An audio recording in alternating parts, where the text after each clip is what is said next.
We weren't sure what the time was, and here we are. So good morning, everybody, and welcome to PS 171. It is an honor to see so many of you, so many familiar faces, family members, some of our educators here, and distinguished guests, all gathered for a moment that has been a long time coming. So we're here today to celebrate not just a grant or a gift, but the spirit of advocacy that defines our school. Cultivating minds, nurturing hearts, and creating futures, it's not just words on a mission statement. They are a promise that we make to our students every single day. And to keep those promises, it takes more than just great teachers and more than just high standards. It takes a community that is willing to stand up and say, our children deserve the best. As a proud principal of this school, I am thrilled to be here with Congressman Adriano Espaillat. Congressman, by securing this $500,000, we could change it, but securing this $500,000 grant, you aren't just funding a renovation. You are honoring the dignity of our students and acknowledging that the excellence they bring to these classrooms every day should be reflected in the building that we call home. It didn't just happen by accident. This happened because of the remarkable alignment of voices. So I want to take a moment to thank members of Community Board 11, members of the CEC, our superintendent's office, our school leadership team, our CDOs and city year, your office, of course, for your tireless support. But most importantly, I want to recognize our students. For years, you and those that came before you have been asking for this change. You didn't just ask, you advocated. You learned how to make your case with patience, with respect, with a level of persuasion that many adults are still trying to master. You proved that when you speak up for your needs, for a community's needs, the world will listen.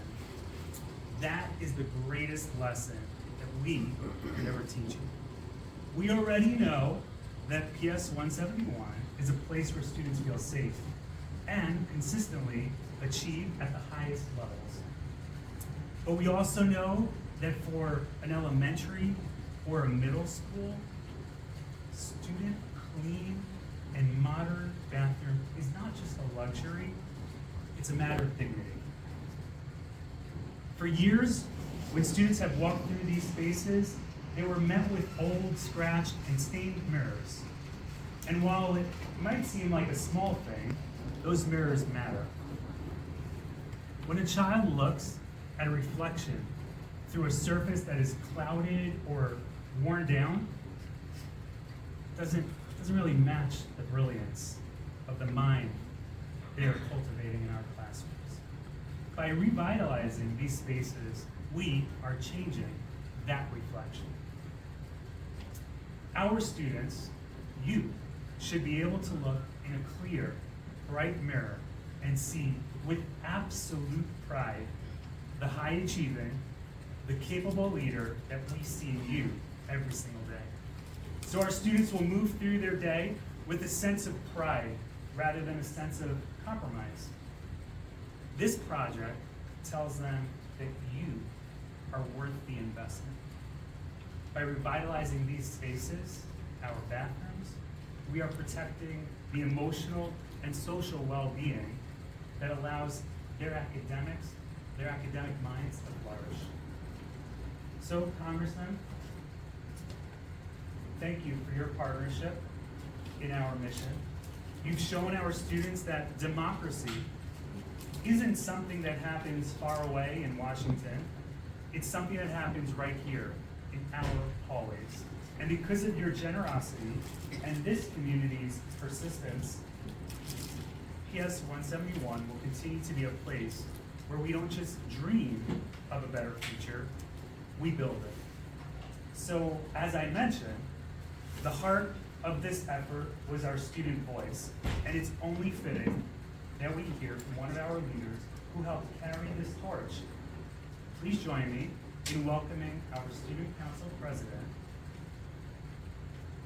who embodies the leadership and persistence we've been talking about, Doris.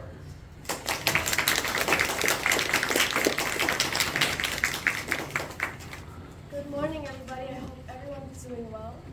I'm very excited to invite you to this special event at our school, Patrick Henry Preparatory. My name is Doris Espinosa, and I am the Student Council President. Our Student Council works to represent the student voice, improve our school community, and to advocate for changes that matter towards our students. Today we're celebrating something important, a grant that we received to help renovate and improve our school bathrooms.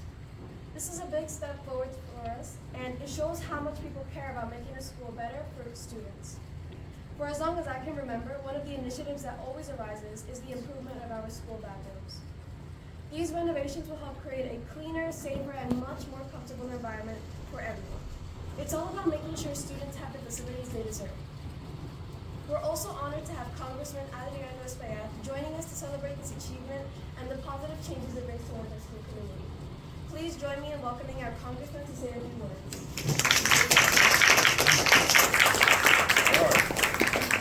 Congresswoman. Okay, well, thank you.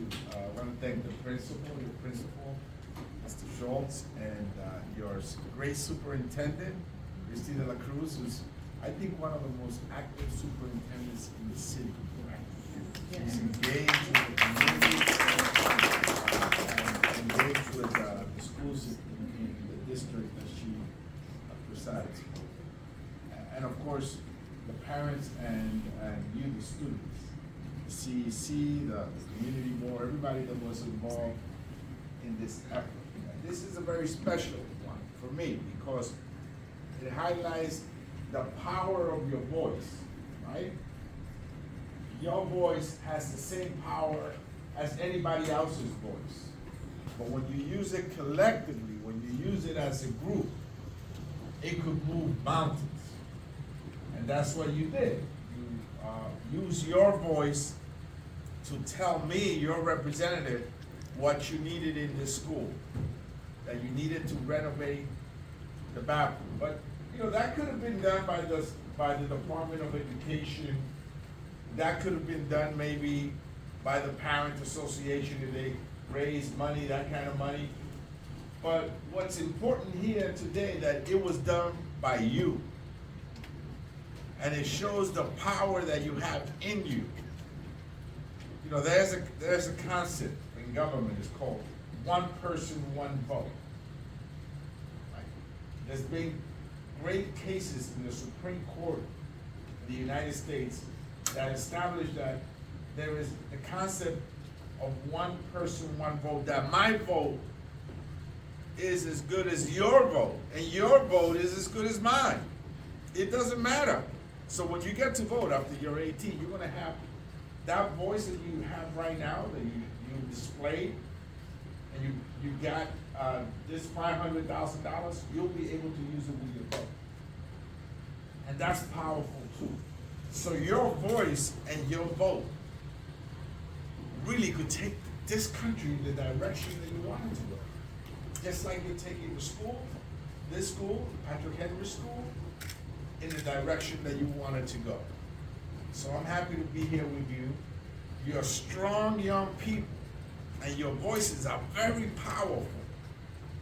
Very powerful.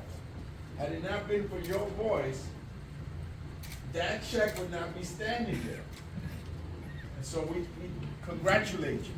This is a great victory for all the students because you represent them.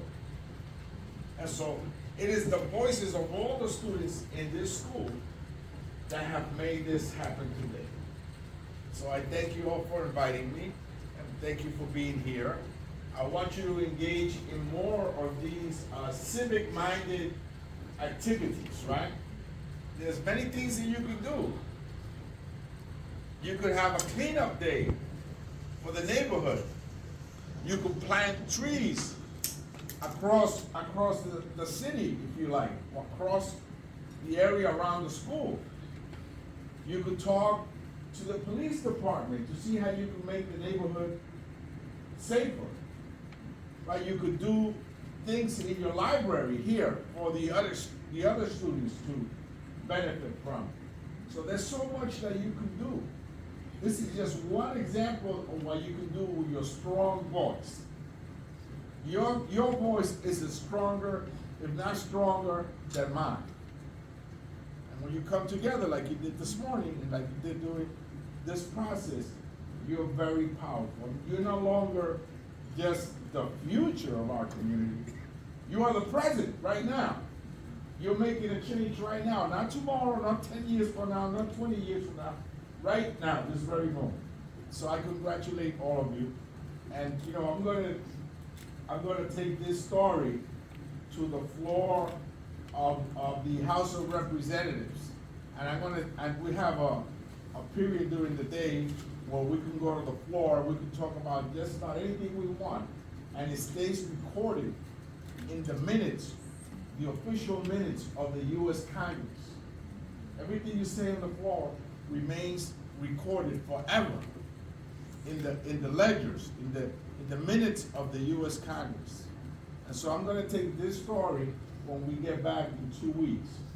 And I'm gonna go on the floor and I'm gonna talk about the power of your voice and what you were able to do. So not only were you able to get the funding to fix the bathroom, but now your story is gonna remain permanently there forever in the minutes of the US House of Representatives. And I'm gonna make sure that I'll let you know when I'm gonna do that, so you can tune in to C-SPAN, right? Any of you seen C-SPAN? Yes. Of course, you and my mom are the only one that does. But you'll be able to see C-SPAN, and you'll be able to hear me and see me say the story, your story, in the floor of the House of Representatives. So thank you so much, and always keep the faith. Let's see, right here. Well, why don't you all come and sign it with me? Come on, you have more of this? We'll do a photo right after. Okay. All right, so we go. My signature is a little bit funny. It's quick like that. It's like a doctor. Okay.